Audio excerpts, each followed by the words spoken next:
Your Steve Jones Show podcast is loading now. The Steve Jones Show podcast is sponsored by Sunbury Motors, North 4th Street in Sunbury, and Sunbury Motors Kia, routes 11 and 15 in Hummel's Wharf. Greg Pickel from Blue White Illustrated. Greg, welcome back. Always a pleasure. Great to have you with us. Hey, Steve. Good to be on with you. Hope you're doing well. I'm doing very well. Thank you for asking. What were your takeaways from the press conference with James Franklin? Yeah, I mean, I think the biggest thing that we learned from James Franklin today is that he was really hoping that the team would kind of take his words after the game that he shared with the media, and I'm also sure that he shared them in the locker room, to heart, and that they would come out and have a difficult day of practice on Sunday and to get back to the edge and to all the things that he wants his program to have, his team to have. And it sounds to me like that was done. So obviously they were off yesterday, and they'll hit the practice field shortly here, and we'll learn more about Penn State tomorrow when James Franklin talks. But, I mean, ultimately I think my takeaway, Steve, was just that, you know, there was a lot of people, I think, who were maybe disappointed in the way Penn State beat Villanova, and I get it to an extent. At the same time, I think we have to realize that it's sometimes just human nature that, you know, when you go to Wisconsin, when you play Ball State in the first game with fans in 2 years, and then you face Auburn and Whiteout, that it's very simple to maybe not look at Villanova the same way as those first three games, and you get a little bit sloppy because of that, maybe a little bit complacent. So ultimately, the takeaway for me today was just that I think James Franklin had a message. I'm sure his coaches echoed that, and it seems like the team has picked up on it in a way that has him feeling good, which should have Penn State fans feeling good ahead of this matchup with Indiana. 1/3 of the way through the regular season, so 4 games in, what is your assessment of where this football team is right now? Yeah, I mean, I think we'll start with the offense, and with Sean Clifford playing the way he has of late. I mean, that was the big question coming into the year, right? I mean, we knew that Jahan Dotson and Parker Washington and Noah Cain would be some of the, you know, bigger parts of the picture here, and that was all fine and well, but how Sean Clifford played was all anybody wanted to talk about from really the time Penn State decided last December it wasn't going to a bowl game at the end of the 2020 season until now. So, I mean, I think the offense is certainly in a place where they have to get the run game stuff cleaned up, and they can't just pass all the time and not ever be able to run successfully and be one-dimensional because of it. But, you know, if you would have asked people, if you would have showed people the stats from the first 4 games of the year in July and said, are you okay with this out of Penn State's offense? And is this what you would have expected from Mike Yurcich? I think a lot of people would have said yes and yes. So I think that on that front, obviously there's room to grow, but they're certainly, I think, probably a little bit further ahead of what most people had expected for them. And then on the other side of the ball, I mean, Brent Pry's defense. So we knew Jaquan Brisker would be back and playing in the All-American level. We knew that Tariq Castro-Field was motivated by the way the 2020 season went and would be really good. But there were a lot of questions about this team, starting with the defensive line, but even the linebackers. You know, you knew what you had in Brandon Smith to a degree, but you weren't maybe sure about how good Ellis Brooks could be, and you weren't maybe sure about how far Curtis Jacobs had to go. And, you know, it's considered one of the best defenses in the country for a reason. Now they have yet to face really an offense with the Super Pulse, but I mean, you know, because Wisconsin certainly is not lighting things on fire, just like they did in the opener, and Penn State, of course, had something to do with that, as had the defenses they played. But, yeah, ultimately, Steve, I think they're probably a little bit ahead of where I would have expected them to be at this point in time. I had them 4-0 coming out of the month of September, so I'm not surprised so much by that. But I do think what we've seen out of them is probably a little bit further along than what I would have thought back, at this time a month ago. What do you think Jesse Lucetta's move to defensive end, what has that done with this defense personnel-wise? Yeah, I mean, I think it's given it another area where it can really hurt teams.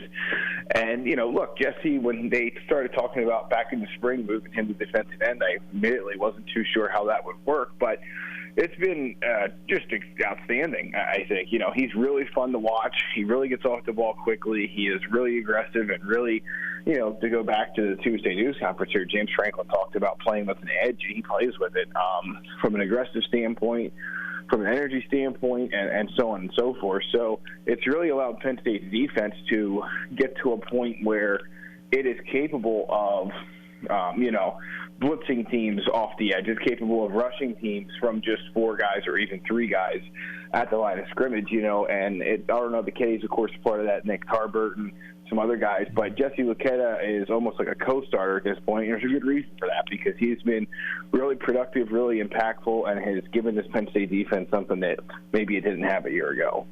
They usually play a lot of players on this team. I'll usually talk about, hey, look, they'll play anywhere from 15 to 22 players on defense. They'll probably play anywhere from, I don't know, I'd say 15 to 18 players on offense, maybe even 20.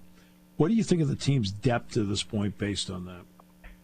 Yeah, it's, again, kind of to go back to the 2 questions ago, it's probably a little bit further along than I would have expected. I don't know at the end of August if I would have thought we'd see Devon Ellis playing so much, but he's carved himself out a really nice role. With Tarburton, Ebiketie, and Luketa, you have a really good 3-headed monster at defensive end, and when we see some Smith, Gilbert, and some other guys, but those are basically your 3 there. We've seen some more Charlie Katcher of late, and then the secondary, I think we've long known now that was going to be not just the strength of a team, but one where even though you can only start 4 guys, or if you want to call it 5 with DeQuan Hardy being the main slot nickel guy, you might be able to only start 5, but you have Johnny Dixon, you have Kalen King, you have more guys there.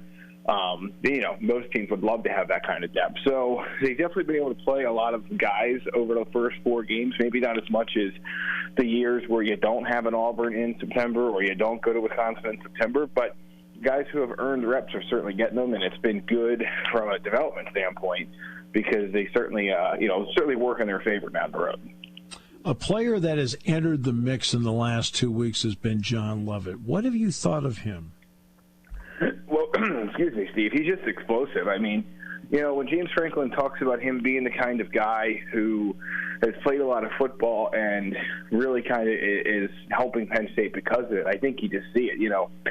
No moment's too big for him, and he understands. I'm not saying these other guys don't, but it's just different after you start at another FBS program for a few years. You get that the ball is the program, and you can't risk putting it on the ground, and you can't risk, giving up, maybe not getting 2 yards because you want to try and do something extra to get 4 or 5 and end up losing 4 or 5. So, I mean, he's quick. He's definitely a change of pace compared to when they have Noah Cain and Kevon Lee in, and I'm excited to see what more his role can be now that he's getting his feet wet with Penn State's offense, with Mike Yurcich, with Jalen Sider.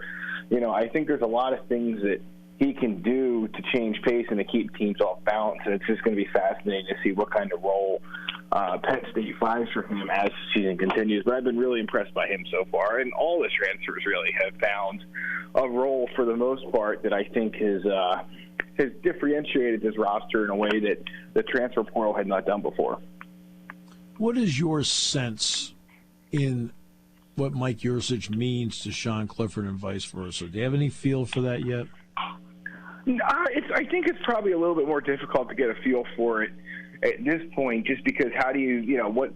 So obviously I think Sean Clifford and Mike Yurcich have really bonded, or at least it seems like they have. And Mike Yurcich is a bit of a perfectionist, and Mike Yurcich is certainly a good teacher and things like that. So I think for Sean Clifford, just a chance to work with his offensive coordinator in person again was a big deal. And, this was a guy who, again, was really successful in 2019 and then not so much in 2020 when things were obviously so abnormal and so different compared to the past. So, I think that they're helping each other. There's no doubt about it. I mean, Mike Yurcich has been very successful everywhere he's been. Sean Clifford had one really good year and one so-so year, and now he's back closer to that really good year for him. And, so I don't know how much of it's Yurcich, how much of it's just the normalness of this year compared to 2020, and how much is it that Sean Clifford's been now in his third year as a starter. But certainly I think that there's something to be said about what kind of impact Mike Yurcich has had. But at the same time, I think you have to give Sean Clifford to and be careful in that conversation to not just say that